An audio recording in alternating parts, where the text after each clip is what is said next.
Assalamualaikum warahmatullahi wabarakatuh. Perkenalkan, nama saya Delima Yulandari. Saya dari kelas SI 4105. Di sini saya akan mereview paper yang berjudul Low Cost Enterprise Application Integration Architecture for a Large Scale Environment. Jadi di sini itu dia menjelaskan judul integrasi aplikasi perusahaan dengan arsitektur yang berbiaya rendah untuk lingkungan yang berskala besar. Nah, di sini untuk tim penyusunnya itu ada 4 orang dan ini adalah paper yang saya ambil, di mana saya mengambil dari web IEE. Nah, langsung aja saya akan menjelaskan tentang latar belakangnya.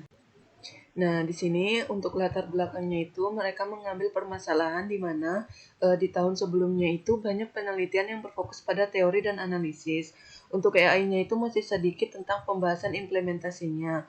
Dengan seiring perkembangan teknologi dan pola arsitektur yang baru diperkenalkan, contohnya itu adalah seperti layanan mikro, di mana perusahaannya itu fokus pada penerapan AI yang mencoba untuk memecahkan tantangan seperti telekomunikasi yang dihadapi saat ini, di mana AI sendiri itu memainkan peran penting dalam ekosistem perusahaan, di mana kan si sistem perusahaannya itu biasanya itu berkomunikasi satu sama lain melalui AI. Nah, karena si AI-nya itu tetap berada di inti sistem, AI-nya itu harus cukup stabil dan dapat diperluas dengan mudah untuk melayani sejumlah besar permintaan setiap harinya, terutama untuk si IoT-nya. Nah, untuk saat ini perusahaan itu juga membutuhkan arsitektur berbiaya rendah untuk mendukung operasional si perusahaannya, terutama untuk si lingkungan yang berskala besar. Untuk mencapai tujuan tersebut, perusahaannya itu membangun AI yang fleksibel berdasarkan beberapa sumber terbuka untuk mendukung layanan di telekomunikasinya yang menghadapi persyaratan yang terus berubah saat ini, apalagi dengan dunia yang sekarang, yaitu dengan dunia teknologi. Nah, sehingga diambillah permasalahan dengan judul yang saya sebutkan di atas tadi. Nah, selanjutnya di sini adalah metode, di mana di dalam jurnal ini untuk metodenya itu mereka menggunakan komunikasi di antara perusahaannya itu selalu melalui si sistem pesan.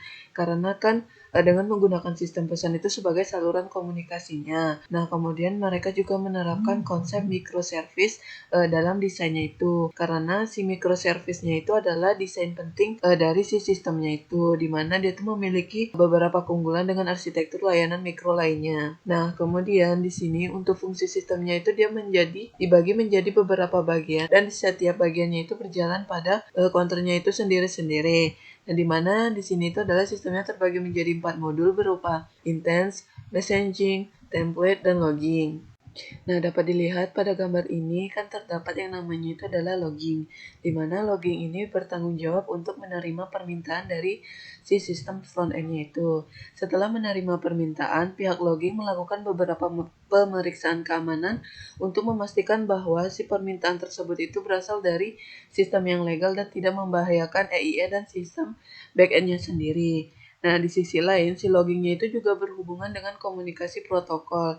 Jadi dia itu memfasilitasi bahwa si sistem front-end-nya ini memiliki komunikasi apapun, baik itu di sistem modern ataupun lama. Jadi sejauh ini perusahaannya itu memiliki 3 logging, masing-masingnya itu mendukung protokol yang berbeda untuk memantau si status sistemnya itu. Jadi si perusahaannya itu juga mengembangkan si modul loggingnya ini yang bertanggung jawab untuk merekam statusnya itu dalam si yang namanya itu adalah database. Jadi si modul itu tuh juga berjalan dalam wadah sehingga dalam diskalakan dan ditoleransi si kesalahannya itu. Jadi dia tidak mempengaruhi si model lain ketika database-nya itu gagal dan sistem masih beroperasi seperti biasa. Nah, selanjutnya di sini kita masuk ke analisis, di mana untuk analisisnya sendiri bahwa AI itu berperan sebagai sistem inti di seluruh perusahaan. Dikarenakan si AI-nya itu harus melayani dalam 7 kali 24 hari, terutama untuk si penyedia layanannya itu. Jadi untuk mendukung si operasi sistemnya itu harus mempertimbangkan ketersediaan tinggi saat merancang sistemnya itu. Nah, kalian dapat melihat bahwa gambar ini itu jumlah rata-rata permintaannya itu telah meningkat dari 140 juta naik menjadi 200 juta di lingkungan produksi si perusahaannya itu. Nah, karena semakin banyak pengguna yang mengakses si layanannya ini dalam beberapa tahun terakhir, pasti perusahaannya itu membutuhkan sistem yang cukup kuat untuk memberikan pengalaman pengguna yang baik. Nah, maka dari itu si perusahaannya itu merancang mekanisme yang namanya itu adalah routing dinamis, yang bertujuan untuk menyesuaikan alokasi sumber daya dengan cepat untuk layanan khusus sesuai dengan yang namanya itu adalah SLA. Nah, dapat dilihat gambarnya itu adalah seperti ini. Nah, karena si desain ini itu perusahaan mencapai perjanjian tingkat layanan atau disebut dengan SLA di EAI-nya ini. Nah, di mana ini itu adalah fitur penting untuk sistem perusahaannya itu. Di sisi lain, bahwa isolasi semacam ini itu memberikan stabilitas yang tinggi atau baik untuk layanannya itu. Dikarenakan keputusan yang trade-off, tetapi fiturnya itu membuat perusahaan menyelesaikan atau menyesuaikan alokasi secara fleksibel. Nah, selanjutnya di sini saya akan menjelaskan tentang kesimpulannya.